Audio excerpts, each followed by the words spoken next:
Next example में वो कह रहा है कि P Q is a cord of length 8 centimetre. तो पी क्यू एक कॉर्ड है जिसकी लेंथ है 8 centimetre of a circle of radius 5 centimetre. Circle का रेडियस है 5 सेंटीमीटर और the tangents at P and Q intersect at point T. P और Q पे जो टेंजेंट बनाई हुई है, यानी ये P point point of contact है, यहाँ से जो टेंजेंट बनाई है और जो क्यू पॉइंट से जो टेंजेंट बनाई है वो टी पॉइंट पे इंटरसेक्ट कर रही है। तो find the length T P. T P length कौन सी है? टी से लेकर पी तक ये वाली, ये लेंथ निकालनी है क्वेश्चन में। तो मैंने डायग्राम थोड़ा जूम कर दिया ताकि थोड़ा इजीली समझ आ जाए। तो इसमें मैंने कुछ एंगल की नेमिंग दी है, वो यूज़ होंगी। एनसीईआरटी में जो स्टार्टिंग में सीधा लिखा हुआ T P Q is isosceles और इसको एंगल 5 को 90 कर दिया, मतलब शॉर्टकट मारा हुआ है उसमें। तो मैं तुम्हें डिटेल में बता रहा हूँ कि कैसे एंगल 590 आया है। तो सबसे पहले तो निकालना क्या है, फाइंड द टीपी। टीपी को मैंने एक्स ले लिया, ठीक है। एनसीईआरटी में दो मेथड दिए हुए हैं, एक तो एक्स और वाई करके जो मैं अभी करने वाला हूँ वो है, दूसरा सिमिलैरिटी से भी सॉल्व किया हुआ है इसको। लेकिन मैं तुम्हें सिंपल मेथड से बता रहा हूँ कि कैसे सॉल्व करना है दूसरे वाले मेथड से। दोनों मेथड वैसे एनसीईआरटी में दिए हुए हैं। तो टीपी निकालना है, यानी टीपी को मैंने एक्स मान लिया और ये जो टी आर है ये वाला, इसको वाई मान लिया, ठीक है। तो क्यों माना है वो आगे बताता हूँ। और इसके बाद और रेडियस वगैरह दिया हुआ है 5 सेंटीमीटर। पी क्यू की जो लेंथ है वो 8 सेंटीमीटर है। अब कोई सीधा ही लिख दे कि जी मैंने सेंटर से लाइन ड्रॉ करी है, तो ये इसके ऊपर परपेंडिकुलर होगा, तो उसके मार्क्स कट जाएंगे। क्योंकि अब मान लो मैं ये सर्कल बनाता हूँ, ठीक है, और यहाँ पे एक कॉर्ड बनाता हूँ और सेंटर से मैं एक लाइन बनाता हूँ, तो वो लाइन टेढ़ी भी तो जा सकती है, ऐसे भी तो जा सकती है। कुछ ज़रूरी थोड़ा ना वो सीधी जाएगी, 90 का ही एंगल बनाएगी, ठीक है। हमें कुछ दिया ही नहीं हुआ क्वेश्चन में, तो हम कैसे कह सकते हैं कि एंगल 5 जो है 90 का है, ठीक है।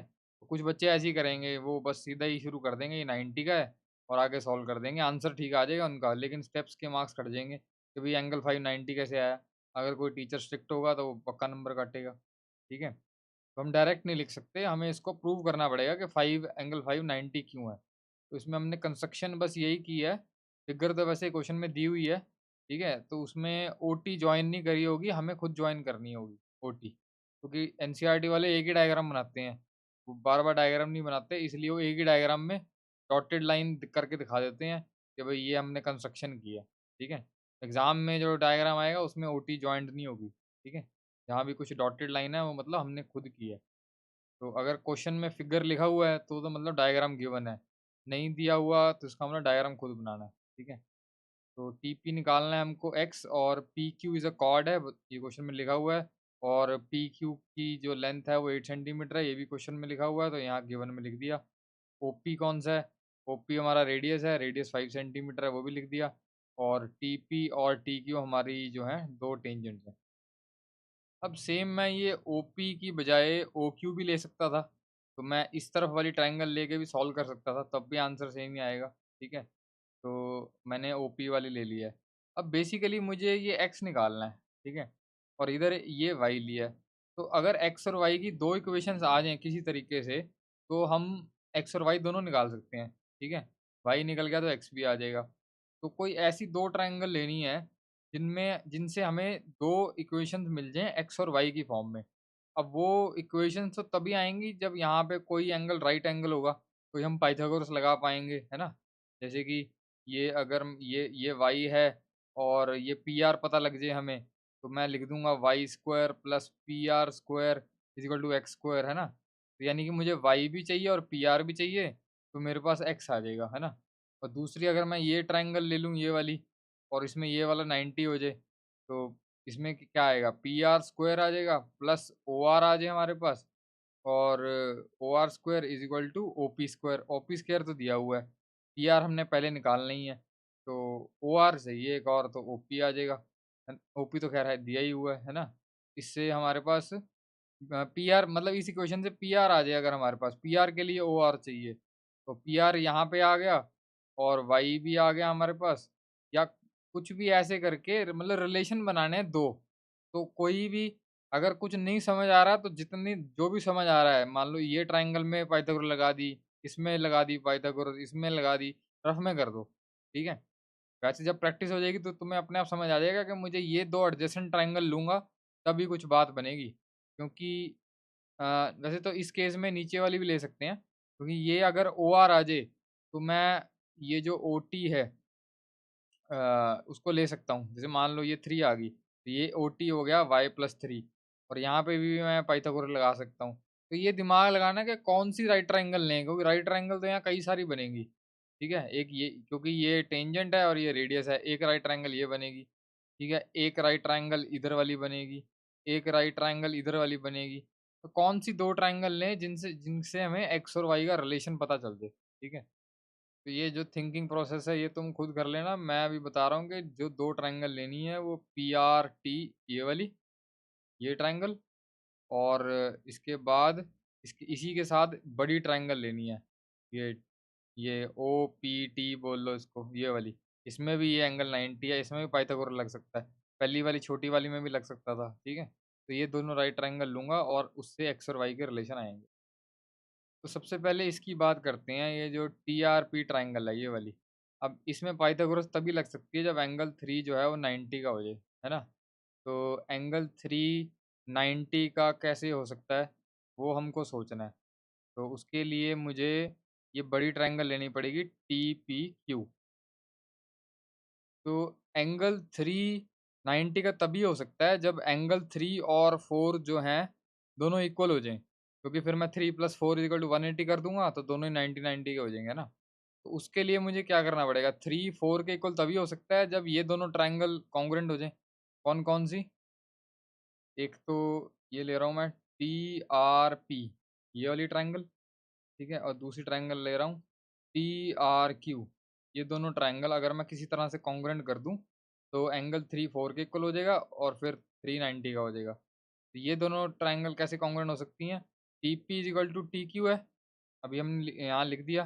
TP equal to TQ, tangents drawn from an external point to the same circle are of equal length. ये बताई थी ना कि एक सर्कल लेता हूँ, एक एक्सटर्नल पॉइंट लेता हूँ, यहाँ से अगर मैं 2 टेंजेंट बनाता हूँ तो इन दोनों की लेंथ इक्वल होगी। पीछे थ्योरम की थी हमने। तो उससे तो ये इक्वल हो गया। और क्या इक्वल हो रहा है? और ये साइड कॉमन होगी, है ना? तो अब इसमें एक चीज़ और करनी पड़ेगी हमें। हमें ना कंस्ट्रक्शन में लिखना पड़ेगा कि ये जो टीआर है ये एंगल बाइसेक्टर है, ठीक है? या टीआर कह लो या टीओ कह लो। अभी हम ये नहीं कह सकते कि जो ओ पॉइंट है वो सेंटर पॉइंट है, ठीक है? तो मतलब कि अगर मैं एंगल टी का बाइसेक्टर बना रहा हूँ, तो वो मैं डायरेक्ट नहीं लिख सकता कि वो सेंटर से ही पास करेगा। करेगा तो वो सेंटर से ही पास, लेकिन मुझे प्रूव करना पड़ेगा, ठीक है? तो मैं ये कह सकता हूँ कि मैं टी का बाइसेक्टर बना रहा हूँ और वो पी क्यू को मीट कर रहा है आर पॉइंट पे। फिलहाल मैं ये बोल सकता हूँ, ठीक है? और आगे वाली कोई बात नहीं कर सकता कि यही लाइन जो है सेंटर से पास कर रही है, ठीक है? बाइसेक्टर क्यों ले रहा हूँ मैं? क्योंकि ये जब ये एंगल इसके इक्वल हो गया, ये एंगल इसके इक्वल हो गया, तो एंगल एंगल और साइड से मैं दोनों ट्रायंगल कॉन्ग्रुएंट कर सकता हूँ। अदरवाइज़ मैं ये दोनों ट्रायंगल कॉन्ग्रुएंट नहीं कर सकता, ठीक है? इसलिए ये कंस्ट्रक्शन हमें करनी पड़ेगी। तो मैंने ये जो टीओ है बना दिया कंस्ट्रक्शन में, draw OT which is perpendicular bisector of angle PTQ. ये पीटीक्यू का एंगल बाइसेक्टर बना दिया, तो उससे एंगल 6 जो है एंगल 7 के इक्वल हो गया, ठीक है? तो यहाँ लिख दिया मैंने एंगल 6 = 7, इसको इक्वेशन नंबर 1 डाल दिया, आगे यूज़ करेंगे। अब ये मैं बता चुका हूँ कि टीपी जो है वो टीक्यू के इक्वल है, ये दोनों टेंजेंट्स हैं फ्रॉम एक्सटर्नल पॉइंट। तो इसका मतलब क्या होगा कि एंगल 1 जो है एंगल 2 के इक्वल होगा, इसलिए एनसीईआरटी में लिखा हुआ है टीपीक्यू इज़ आइसोसेलेस ट्रायंगल, ठीक है? तो आइसोसेलेस की लिखने के बजाय मैंने लिख दिया एंगल 1 = एंगल 2, क्योंकि बेसिकली मुझे वही चाहिए। तो टीपी टीक्यू के इक्वल है, क्यों इक्वल है रीज़न लिख दिया, tangent drawn from external point to the same circle are of equal length. फिर मैंने लिख दिया therefore angle 1 = 2, angle opposite to equal sides are equal, ठीक है? जूनियर क्लासेस में कर चुके हैं कि अगर एक ट्रायंगल में ऑपोजिट साइड्स इक्वल हैं तो ऑपोजिट एंगल भी इक्वल होंगे, है ना? तो तो अब ये फर्स्ट और सेकंड इक्वेशन हमने यूज़ करके ये दोनों ट्रायंगल कॉन्ग्रुएंट प्रूव करनी है। तो अब मैं ले रहा हूँ ये वाली ट्रायंगल टीपीक्यू बड़ी वाली, ठीक है? तो ये जो ट्रायंगल है टीपीक्यू, इसमें 6 7 के इक्वल है, ऑलरेडी ऊपर प्रूव कर चुके हैं फर्स्ट इक्वेशन में। एंगल 1 2 के इक्वल है, यहाँ सेकंड इक्वेशन में प्रूव कर दिया। T R equal to T R common, T R कौन सी है, ये, ठीक है ना। तो बेसिकली मैं दो ट्रायंगल ले रहा हूँ ना, मैंने टी पी क्यू लिख दिया, वो तो पहले यूज़ करना था। टी पी क्यू का तो रोल खत्म हो गया ना, वो उससे तो हमने ये दोनों साइड्स इक्वल कर ली, टी पी टी क्यू मतलब एंगल वन, ये दो एंगल इक्वल कर लिए ना उससे, तो एंगल 1 और एंगल 2 उसका रोल खत्म हो गया, दो ट्रायंगल लिखनी पड़ेंगी यहाँ पे। तो मैंने लिया ट्रायंगल टी आर पी, ये वाली ट्रायंगल टी आर पी, दूसरी ट्रायंगल लिया मैंने टी आर क्यू, ये वाली ट्रायंगल, ठीक है। जिनको कॉन्ग्रुएंट प्रूव करना है उसको लिखना पड़ता है ना स्टार्टिंग में, इन इन ट्रायंगल दिस। तो एंगल 6 = 7 है, ऑलरेडी हम ऊपर प्रूव कर चुके हैं, 6 7 के इक्वल हो गया। ये एंगल 1 है और ये एंगल 2 है, ये भी ऊपर हमने सेकंड इक्वेशन में ले लिया। और T R equal to T R common आ गया, ये कॉमन आ गया, तो दोनों ट्रायंगल कॉन्ग्रुएंट होगी। कौन कौन सी, टी आर पी और टी आर क्यू। जहाँ कहीं बिल्कुल नहीं समझ आ रहा, जरा सा भी डाउट है, पॉज करके बैक करके दोबारा सुनो एक बार, ठीक है। तो कौन से रूल से ये कॉन्ग्रुएंट हो रही हैं, पहले एंगल की बात हो रही है, फिर एंगल की बात हो रही है, तो एंगल एंगल, फिर साइड की बात हो रही है, साइड। तो एंगल एंगल साइड रूल तो है, इसका मतलब हम सही कर रहे हैं। भाई ए एस दोनों ट्रायंगल कॉन्ग्रुएंट होगी जो हमने ली थी, ठीक है। आगे लिख दिया मैंने, therefore angle 3 is equal to angle 4 C P C T, corresponding parts of congruent triangles are equal, ठीक है। तो एंगल 3 जो है 4 के इक्वल हो गया, क्योंकि दोनों ट्रायंगल कॉन्ग्रुएंट होगी। बेसिकली ये इक्वल क्यों किया है, ताकि दोनों 90 के हो जाए, है ना। अब इसको मैंने इक्वेशन नंबर 3 ले लिया। अब मैं ले रहा हूँ एंगल 3 प्लस एंगल 4। डायग्राम में देखो, ये एक लीनियर पेयर है, पूरा एक एंगल बन रहा है 180 का, है ना। तो यहाँ लिख दिया लीनियर पेयर एंगल 3 + 4 180। 4 की जगह मैंने 3 लिख दिया, थर्ड इक्वेशन से रीज़न लिख दिया फ्रॉम थर्ड, ठीक है। तो ये कितना आ गया, 3 + 3 होगा ट्वाइस ऑफ एंगल 3, ये 180 आ गया। नेक्स्ट स्टेप में ये इससे कटिंग हो जाएगी, तो एंगल 3 आ गया 90। इसको इक्वेशन नंबर 4 दे दिया। तो ये एंगल 3 जो है वो 90 आ गया। अब एंगल 3 90 है तो 5 भी 90 होगा, क्योंकि ये भी तो लीनियर पेयर बना रहे हैं, 3 + 5 = 180, ठीक है। वो भी 90 हम प्रूव करेंगे। क्यों कर रहे हैं 5 90, वो आगे बताता हूँ। तो डायग्राम में देखो जरा, एंगल 3 और 5 ये भी 180 बना रहे हैं, तो मैंने यहाँ लिख दिया 3 + 5 180 लीनियर पेयर। और 3 की जगह 90 लिख दिया यहाँ से फ्रॉम इक्वेशन नंबर 4। तो यहाँ से एंगल 5 हमारा 90 का आ गया ना, ये वाला एंगल 5 90 का आ गया। ये कंस्ट्रक्शन में ये लाइन लिखनी भूल गया था मैं, यहाँ तक लिखा था मैंने, O T which is perpendicular bisector of angle P T Q. O T जो है पी टी क्यू का परपेंडिकुलर बाइसेक्टर है। और आगे ये भी लिखना है, and let O T intersects P Q at point R, ये वाला, ठीक है ना। O T intersects P Q at point R, ठीक है। तो बस इतना ही लिखना है, और कुछ नहीं हमने लिखना है कि ये 90 का है या क्या है, वो तो हमने कर ही दिया प्रूव, एंगल 5 जो है 90 का होगा, ठीक है। अब इतना सारा काम जो है बच्चे छोड़ देते हैं, सीधा ही लिख देते हैं एंगल 5 90 एंगल 3 90, क्योंकि हमें देखने में लग रहा है वो 90 है तो 90 हो गया। ऐसे मार्क्स नहीं मिलते। अगर एक नंबर का क्वेश्चन हो फिर तो चलो हम थोड़ा शॉर्टकट मार सकते हैं कि भाई ये 390 है 590 है, ठीक है। लेकिन जब ज़्यादा नंबर का है तो पूरा एक्सप्लेन करना पड़ेगा। फिर मैंने लिखा है कि since line O R intersects the chord P Q at point are.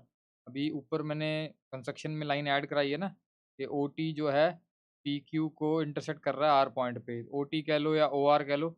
O R intersects the chord P Q at point R, और ऑल्सो एंगल 5 भी 90 का है, ठीक है ना। ओ आर जो है कॉर्ड पी क्यू को इंटरसेक्ट कर रहा है और एंगल 590 का है, वो तो तभी हो सकता है जब ओ आर सेंटर से पास कर रही हो लाइन, तभी पॉसिबल है ना। हमने कहा था कि अगर मैं सेंटर से कॉर्ड के ऊपर एक परपेंडिकुलर बनाता हूँ, है ना, सेंटर से कॉर्ड के ऊपर परपेंडिकुलर बनाता हूँ, तो वो उसको बाइसेक्ट करता है ना। एक तो बाइसेक्ट करता है, या पहले इतनी बात समझते हैं कि अगर मैं कॉर्ड के ऊपर कॉर्ड के ऊपर एक परपेंडिकुलर बनाता हूँ, ठीक है, कॉर्ड के ऊपर एक परपेंडिकुलर बनाता हूँ, तो ये तो श्योर है कि वो सेंटर से ही पास करेगा, क्योंकि सेंटर से ही कोई लाइन कॉर्ड के ऊपर परपेंडिकुलर बना बना सकते हैं, और कहीं से तो बना नहीं सकते। ये हमने थ्योरम भी की थी कि अगर सेंटर नहीं है, मान लो इधर है कहीं, सेंटर नहीं है, इधर है, वो परपेंडिकुलर नहीं होगा, या इधर है कहीं, कोई लाइन ऐसे बना दी मैंने, वो भी परपेंडिकुलर नहीं होगा। सिर्फ सेंटर से जो लाइन बनेगी वही परपेंडिकुलर होगी। तो अभी हमें ये गिवन है कि ये परपेंडिकुलर है, इसका मतलब उल्टा इसका वाइस वर्सा क्या होगा कि ये सेंटर से ही पास कर रही है लाइन, तो यानी कि ओ आर जो है वो, ओ आर जो है लाइन वो सेंटर से ही पास कर रही है, इसका मतलब ओ जो है हमारा सेंटर हो गया। क्वेश्चन थोड़ा लंबा जा रहा है, लेकिन एक बार समझ आ गया तो फिर कुछ बच्चे रट के चले जाते हैं, पेपर में भूल जाते हैं कैसे सॉल्व करना था। और इससे सिमिलर क्वेश्चन भी आ जाए तो वो भी कर दोगे, ठीक है? तो कॉन्सेप्ट पे फोकस करो, ये मत देखो कितना टाइम लग रहा है। तो आगे में लिखा है O is the centre of the circle and O R perpendicular to P Q. O R perpendicular to P Q, क्योंकि एंगल 590 प्रूव कर चुका हूँ, तो ये मैंने ये भी प्रूव कर दिया, ये 590 का है और ओ सेंटर है, दो चीज़ें प्रूव कर दी। तो इससे क्या पता लगता है, अगर अगर हमें ये पता है कि कॉर्ड के ऊपर कोई भी लाइन अगर सेंटर से पास करे और कॉर्ड के ऊपर परपेंडिकुलर भी हो, तो वो उसको बाइसेक्ट भी करेगी, ठीक है? ये थ्योरम हमने की थी, वही लिख दिया मैंने, according to theorem perpendicular drawn from the centre of the circle to the chord bisects the chord, ठीक है? तो therefore P R is equal to R Q. P R और आर क्यू कौन सा डायग्राम में देख लो, पी आर ये है, आर क्यू ये है, ये दोनों इक्वल हो गए, क्योंकि पूरा पी क्यू हमें 8 दिया हुआ है, तो आधा जो है हमारा पी आर 4 हो जाएगा, इसलिए ये हमें लिखना है, ये पी जो पी आर है वो आर क्यू के इक्वल है। अब ये स्टार्टिंग में मैंने O P equal to R equal to 5 लिखा था, ये स्टार्टिंग में मैं नहीं लिख सकता, क्योंकि मुझे तो ओ सेंटर प्रूव करना है। जब ओ सेंटर प्रूव होगा तभी तो मैं लिख सकता हूँ ओ पी 5 है ना? तो ये मैं नहीं लिख सकता, इसको बाद में लिख सकते हैं कि भी ओ पी 5 है यहाँ पे, ठीक है? जब ये प्रूव हो जाए कि ओ सेंटर है। मैं लिख दिया P Q equal to 8 centimetre given, और पी आर आर क्यू के इक्वल है, पी आर आर क्यू के इक्वल है, और पी क्यू 8 है, तो पी आर कितना हो गया, 4 सेंटीमीटर हो गया, ठीक है? अब मैं ले रहा हूँ O R P triangle, O R P ये वाली ट्राइंगल, ठीक है? इसमें एंगल 590 का है, तो पाइथागोरस लगा सकता हूँ। ओ पी स्क्वायर हाइपोटेन्यूज है, हाइपोटेन्यूज का square is equal to perpendicular का स्क्वायर, यानी कि ओ आर का स्क्वायर प्लस पी आर का स्क्वायर, है ना? तो ये तीसरा ये साइड होगी, हाइपोटेन्यूज परपेंडिकुलर और एनी साइड, थर्ड साइड मतलब, तो ये लिख दिया मैंने O P square is equal to P are square plus O R square, ठीक है? अब डायग्राम में देख लो, ओ पी कितना है, ओ पी है हमारा 5, और ओ आर कितना है, ओ आर तो हमको निकालना है, और पी आर हमने अभी ऊपर निकाला है 4, ठीक है? मैंने ये लिख दिया यहाँ पे, पी आर की जगह 4 लिख दिया, रीज़न लिख दिया फ्रॉम 6, ठीक है? पी आर 4 आ गया। आगे तो सिंपल कैलकुलेशन है, यहाँ से ओ आर निकाल लो, सॉल्व करके आ गया 3 सेंटीमीटर, इक्वेशन नंबर 7 दे दिया इसको। तो यानी कि मेरे पास ओ आर आ गया 3, और पी आर मेरे पास पहले ही था 4, ठीक है? अब हमें पता है कि जो रेडियस है ओपी, वो टेंजेंट के परपेंडिकुलर होगा, तो यानी ये वाला एंगल 90 का हो गया, यानी कि ये जो टी पी ओ एंगल है ये 90 का होगा, ये लिख दिया मैंने, क्वेश्चन नंबर 8 लिख दिया इसको। आगे मैं लिख रहा हूँ in right triangle T P O, T P O कौन सी ट्राइंगल है, ये वाली T P O right triangle है, इसमें मैं ले रहा हूँ ओ टी हाइपोटेन्यूज है, क्योंकि ये एंगल 90 है, 90 के सामने वाली हाइपोटेन्यूज होगी, तो O T square is equal to O P square, O P square plus T P square, है ना? ये लिख दिया। तो डायग्राम में देख लो, ओ पी कितना है, 5 है, और टी पी हमें नहीं पता, उसको एक्स ले लिया, और ओ टी किसके इक्वल है, ओ टी देख लो वाई प्लस 3 के इक्वल है, डायग्राम में देख लो। तो अब अगर इस इक्वेशन में y की वैल्यू आ जाए तो मैं x निकाल सकता हूँ, x ही निकालना है मुझे, बेसिकली टी पी की लेंथ निकालनी है, तो अब y कैसे आएगा, कोई और राइट ट्रायंगल देखनी पड़ेगी। तो डायग्राम में देखो कि y कैसे निकल सकता है, ये y है और ये 4 है, तो स्टार्टिंग मैंने तुम्हें बताया था ना, x और y की दो इक्वेशन चाहिए तभी x आ सकता है ना?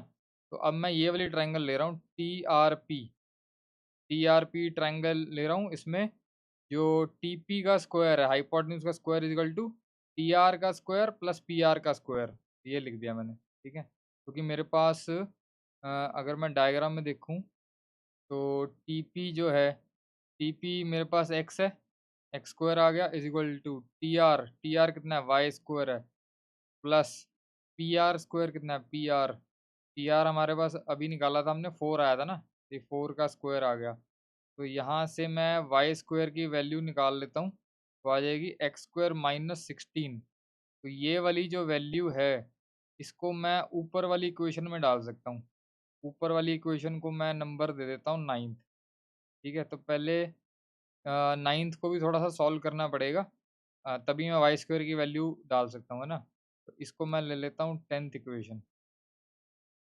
तो ये जो 9th वाली इक्वेशन है, ये मैंने दोबारा से लिख दी, 5 स्क्वायर प्लस एक्स स्क्वायर ये वाली। तो बस क्या किया मैंने, वाई प्लस 3 होल स्क्वायर का खोला है, तो a square plus b square plus 2ab किया। ठीक है, राइट साइड को खोला है, बाकी लेफ्ट साइड सेम दोबारा से लिख दी। नेक्स्ट स्टेप में मैंने वाई स्क्वायर की जो वैल्यू है एक्स स्क्वायर माइनस 16 वो यहाँ पुट कर दी, बाकी ये सब सेम आ गया। ठीक है, तो मैंने सोचा था कि वाई स्क्वायर की वाई की value in terms of x put करके एक्स निकाल लेंगे, लेकिन यहाँ तो एक्स ही कट गया है ना। चलो कोई बात नहीं, यहाँ से वाई निकाल लेंगे, वाई यहाँ पुट कर देंगे तो एक्स आ जाएगा, वाई निकालना ही पड़ेगा इस केस में। तो 16 में से 9 गए, -7 आ गया, क्योंकि माइनस का साइन इसका है। 6y इधर आ गया, 25 इधर आ गया। नेक्स्ट स्टेप में -7 उधर जाके प्लस हो गया, तो ये बन गया 32, यहाँ लिख दिया, 6y यहाँ लिख दिया। तो नेक्स्ट स्टेप में 6 32 के नीचे आ गया, कटिंग करके आ गया 16/3। अब ये जो y की वैल्यू 16/3 आ रही है, ये मैं यहाँ पुट कर रहा हूँ, put y is equal 16/3 in equation number 10। ठीक है ना, y की जगह मैंने वैल्यू डाल दी 16/3 यहाँ से, और बाकी ये राइट साइड तो सारी सेम ही है। तो उसके बाद ये हो गया 16 का स्क्वायर अपॉन 3 का स्क्वायर, -16 को मैं लेफ्ट साइड भी ले आया तो होगा +16। नेक्स्ट स्टेप में मैंने ये 16 और 16 कॉमन ले लिया ताकि कैलकुलेशन ईजी हो जाए। तो ये बच गया 16/9 और यहाँ 1 बच गया। ठीक है, बस आगे तो एलसीएम ही लिया है मैंने, 9 एलसीएम लिया है। तो नेक्स्ट स्टेप में ये बचेगा 16 इंटू 16 प्लस 9 होगा 25 डिवाइडेड बाय 9। उधर से स्क्वायर था तो इधर आके रूट हो गया, तो यहाँ से आ गई एक्स की वैल्यू। तो एक्स की वैल्यू अब कितनी आएगी, सबके रूट निकाल दो। 16 का 4 हो गया, 25 का कितना हो गया 5 हो गया, 9 का हो गया 3। तो ये कितना आ गया 5 4 20/3। तो एक्स आ गया 20/3।